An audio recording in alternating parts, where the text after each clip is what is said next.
Bismillahirrahmanirrahim. Assalamualaikum warahmatullahi wabarakatuh. Waalaikumsalam warahmatullahi wabarakatuh. Jamaah. Yeay. Oh jamaah. Yeay. Alhamdulillah. Alhamdulillahirabbil alamin. Allahumma sholli ala sayidina Muhammad wa ala ali sayidina Muhammad.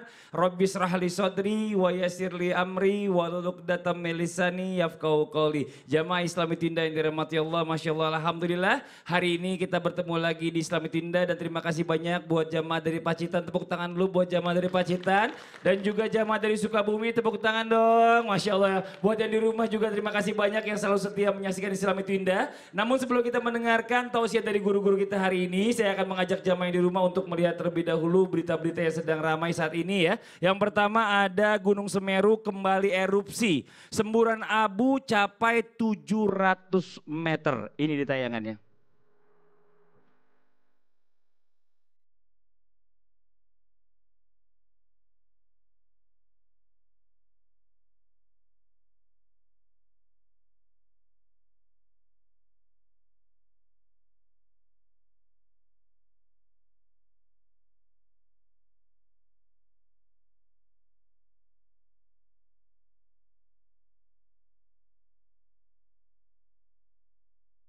Subhanallah. Ya gak apa-apa Mbak, nyala kok itu udah, gak apa-apa.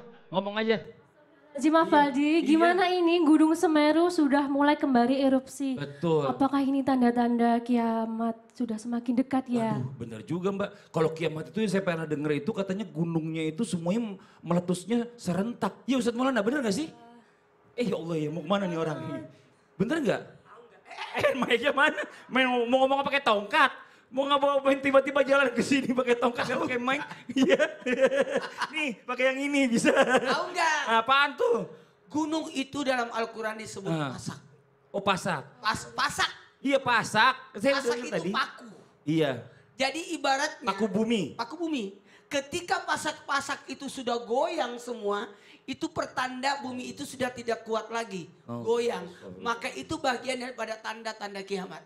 Harusnya kita sadar diri dengan adanya hal-hal seperti ini, kita bisa introspeksi diri, mendekatkan diri kepada Allah. Karena tanda kiamat kan ada dua, betul? Apa tuh? Mbak tadi betul, apakah itu tanda kiamat? Jawabannya iya. Karena tanda kiamat itu kan ada dua.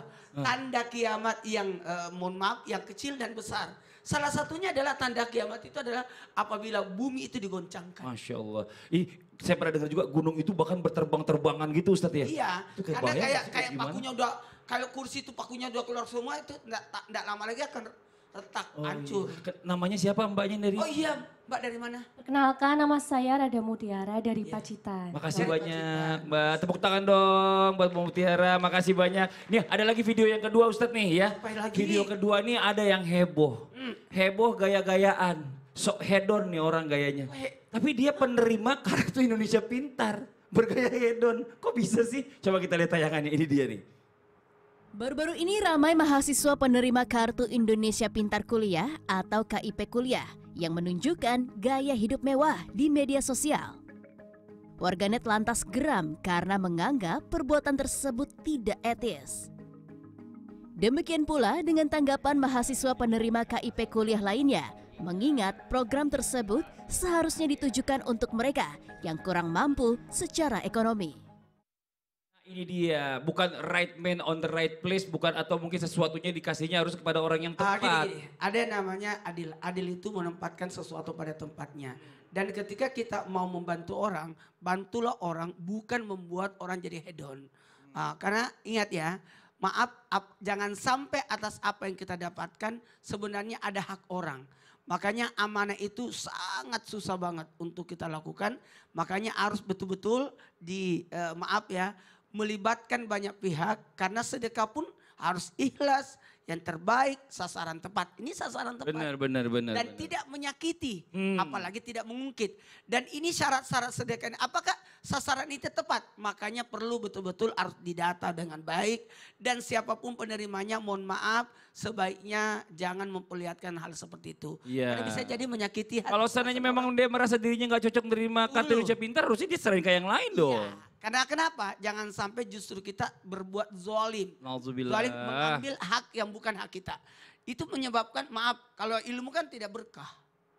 Kalau ilmu tidak berkah. Betul. Keberkahan itu kan ziyadatul khair, bertambahnya kebaikan berarti menghalangi kebaikan yang ada daripadanya. Nah. Dan jikalau itu maaf pekerjaan yang seharusnya bukan dia dapatkan tapi dia ambil haknya orang, itu juga membahayakan. Iya. Hasilnya bahaya. Nauzubillah summa nauzubillah. Makasih banyak Ustadz Maulana. Tepuk tangan buat Ustadz Maulana. Masya Allah. Jamaah. Ini ya Masya Allah luar biasa ya. Semua nih jamaah Islam itu indah yang ada di rumah maupun di studio. Kalau kita ngomongin orang tua mungkin ibu sering kita bahas di sini ya. Tapi kalau kita bicara masalah ayah mungkin ada yang mungkin macam-macam pikirannya tentang bapak saya kayak gimana, ayah saya kayak gimana. Kalau dibandingkan ibu, ayah ini jauh lebih sibuk ya Bu ya. Berpikir bagaimana caranya bisa anak-anaknya makan, istrinya makan, bisa beli apa yang dia inginkan. Tapi kalau ditanya rindu sama ayah, rindu gak Bu sama ayahnya Bu? Kebanyakan udah gak ada ayahnya ya Bu ya. Ini Masya Allah tabarakallah nih buat yang di rumah nih yang masih punya ayah ya. Ayo sama-sama kita nonton biar makin tambah kecintaan kita kepada orang tua kita. Hari ini kita bahas tentang tema surat cinta untuk ayah. Masya Allah. Dan ada sebuah video tayangan lagi buat jamaah Islam itu indah di rumah dan juga di studio ya. Tentang kisah haru wanita bertemu ayahnya pertama kali di usia 22 tahun. Ini di tayangannya. Kisah haru wanita bertemu ayah pertama kali di usia 22 tahun ditinggal sejak dalam kandungan. Beredar di media sosial kisah haru dari seorang wanita yang akhirnya bertemu sang ayah pertama kali di usia 22 tahun. Bukan tanpa sebab, ternyata sang wanita bernama Rahmah Adila itu baru bertemu sang ayah di usia 22 tahun lantaran ditinggal sejak dalam kandungan. Dilansir dari akun TikTok milik @razkia_029 Selasa 12 September 2023, dalam unggahan itu disebutkan jika Rahmat tidak pernah mengenal sosok ayahnya sejak dalam kandungan. Hal tersebut lantaran sang ayah berpisah dengan ibunya saat tengah hamil. Dila kemudian ditemani suami dan anaknya untuk mencari sang ayah. Hingga akhirnya Dila berhasil menemukan sang ayah. Ini Masya Allah ya buat jamaah Islam itu indah yang dirahmati Allah. Memang gak semua yang namanya manusia ini punya keluarga ini baik-baik aja. Ada yang mungkin ya gak pernah ketemu ayahnya kayak tadi kita nonton sama-sama. Bahkan na'udzubillah summa na'udzubillah ada seorang ayah bahkan yang menelantarkan anaknya dari kecil. Pertanyaannya Bib, kalau seandainya ayahnya menelantarkan anaknya dari kecil, apakah anak tetap harus berkewajiban untuk mencari ayahnya sampai ketemu atau bagaimana? Mohon izin penjelasannya, Fadol Bib. Tepuk tangan buat guru kita Habib Usman. Ustaz Syam, Ustaz Maulana. Bismillahirrahmanirrahim. Assalamualaikum warahmatullahi wabarakatuh. Waalaikumsalam warahmatullahi wabarakatuh. Alhamdulillahil wahidil ahad. Alladzi lam yalid wa lam yulad wa lam yakul lahu kufuwan ahad. ليس كمثل شيء وهو السميع البصير ثم فصل وسلم وبارك على سيدنا وحبيبنا وشافعنا ومولانا محمدين صلى الله عليه وسلم واصحابه وازواجه وذرياته واهل بيته وانصاره وسهر يوم بعد. Segala puji bagi Allah Subhanahu wa taala yang telah memberikan kita nikmat iman, nikmat sehat walafiat. Ya Alhamdulillah penonton di rumah dan penonton di studio insya Allah mendapatkan ilmu yang bermanfaat dari guru-guru kita. Amin ya Rabbal. Ingat, wajib bagi seorang anak untuk berbakti kepada orang tuanya. Ketika orang tua menelantarkan anaknya, orang tua tidak berperilaku baik terhadap anaknya, biarkan orang tuanya berdosa. Tetapi anak wajib untuk berbuat baik kepada orang tuanya. Faman afa wa aslaha fajruhu 'ala Allah. Siapa orang yang memaafkan terhadap perlakuan seseorang, apalagi orang tuanya, maka ganjaran yang besar yang Allah Ta'ala berikan kepada hamba tersebut. Jadi maafin, ikhlasin, cari ridhonya Allah Subhanahu wa Ta'ala. Dan ketika ditanya, apakah ketika seorang orang tua dia melantarkan anaknya, wajib gak anaknya untuk mencarinya? Wajib bagi anak untuk mencari orang tuanya. Di mana orang tuanya? Apalagi anak perempuan. La nikah bi walin wa syahida adlin. Tidak sah seorang nikah tanpa wali, tanpa seorang wali dan disaksikan oleh 2 orang saksi yang adil. Oleh karena itu, carilah orang tuanya, cari berkahnya, cari ridhonya. Anak tidak dituntut untuk memikirkan dosa orang tua yang enggak. Biarkan dia yang berdosa. Tetapi anak berusaha untuk mencari keridhoannya dan keberkahannya. Oleh karena itu, apabila seseorang wanita tersebut dia cari orang tuanya bersama suaminya, kalau bisa sebelum ada suaminya. Kenapa? Karena mencari walinya. Nggak ketemu walinya, cari kakaknya ataupun adiknya. Nggak ada kakaknya adiknya, berarti kakak laki-lakinya. Ini sebuah hukum syariat agama. Oleh karena itu, intinya adalah sebagai seorang anak wajib untuk mendekatkan diri kepada Allah Subhanahu wa taala, mencari ridhonya Allah Subhanahu wa taala. Bentuk cari ridhonya Allah Subhanahu wa taala adalah berbuat baik terhadap orang tuanya. Masya Allah. Bil walidaini ihsanan. Inilah hambanya Allah. Oleh karena itu, bismillah, jadikan kita manusia yang beriman dan bertakwa kepada Allah untuk mendapatkan ridhonya Allah daripada keridhaan orang tuanya. Ridho Allah fi ridho walidain. Ya, ini bagus ya, maksudnya banyak orang yang balas dendam nih. Kalau orang tuanya saya ini, orang tua saya nggak pernah ngurusin saya, ya udah biar aja orang tua saya begitu aja udah. Saya nggak mau ngurusin. Mau dia susah, mau kayak gimana terserah dia. Nauzubillah, summa nauzubillah. Tetap harus dicari ya Bib ya. Makasih banyak, tepuk tangan dong buat guru kita Habib Usman. Masya Allah. Jamaah. Kita panggil guru kita Ustadz Syam. Ustadz Syam, izin Ustadz Syam. Tepuk tangan dong buat Ustadz Syam dong. Ustadz Syam izin nih.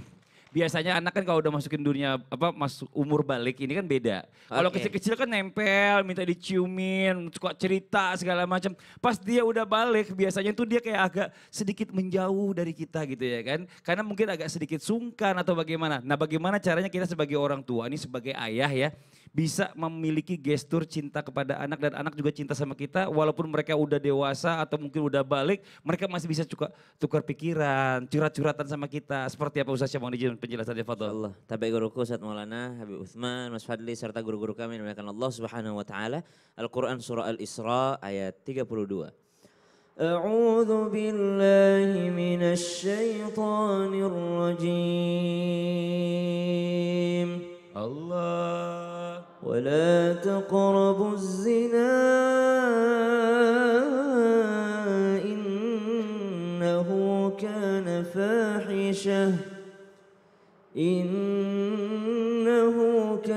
فاحشة وساء سبيلا. Dan janganlah kamu mendekati zina. Zina itu sungguh suatu perbuatan yang keji dan suatu jalan yang buruk. Allah Subhanahu wa taala mengingatkan kepada kita semua, baik mereka yang sudah berusia dewasa, remaja, menginjak usia balik, semuanya mendapatkan peringatan dari Allah Subhanahu wa taala. Namun yang kita pertanyakan hari ini adalah tentang bagaimana interaksi seorang anak yang mulai balik dengan seorang ayahnya. Kami tidak bermaksud menggurui ataupun mengajari, yang menyaksikan mungkin jauh lebih berpengalaman daripada kami. Namun ternyata para ulama memberikan kita penjelasan bagaimana akhlak itu sangat utama dalam hal interaksi. Kita banyak bermuamalah, kita banyak berinteraksi dengan banyak orang, termasuk kepada anak. Ternyata yang diutamakan adalah akhlak. Apa itu yang pertama? Menjadilah seorang pendengar yang baik. Banyak di antara kita tidak menyadari apa yang disampaikan ulama kita. Manusia diciptakan mulutnya satu, lisannya satu. Kemudian dia diciptakan mempunyai 2 mata, dia diciptakan mempunyai 2 telinga. Berarti porsi mendengar mesti lebih banyak daripada porsi mengocehnya. Kebanyakan di antara kita mungkin merasa anak kita kecil terus, sehingga kita mengarahkan dengan lisan kita. Namun jarang menggunakan telinga ini mendengar daripada pendapat anak-anak kita. Mereka bukan lagi seorang anak kecil, memang mereka adalah orang yang mesti diingatkan. Menginjak usia balik, banyak yang harus diingatkan kepada mereka. Namun mereka juga seorang manusia yang mungkin ada yang ingin didengarkan darinya. Maka ulama kita mengajarkan yang pertama, jadilah seorang pendengar yang baik kepada anak-anak kita. Baik sekali ketika kita mendengar akhlak para ulama kita, para habaib kita, para guru-guru kita. Ketika kita datang bertanya, mereka tidak mau bicara sebelum kita berbicara menyelesaikan pertanyaan kita.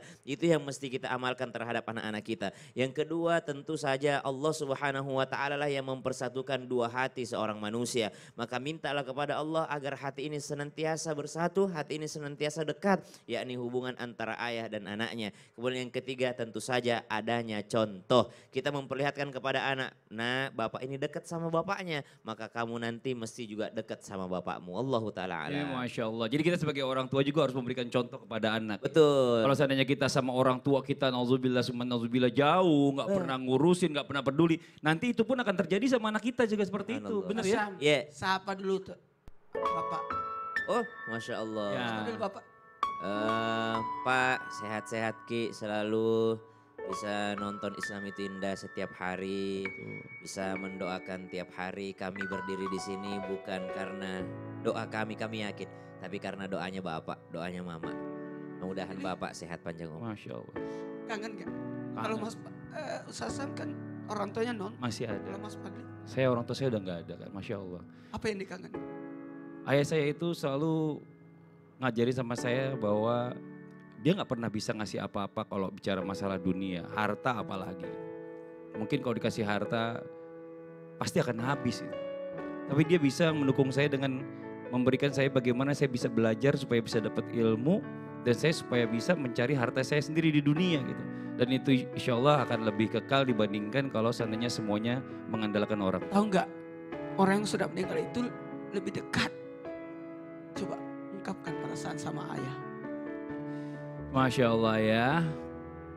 Ayah adalah ayah yang menjadi panutan buat kita semua anak-anaknya. Dan kita juga selalu mencontoh ayah.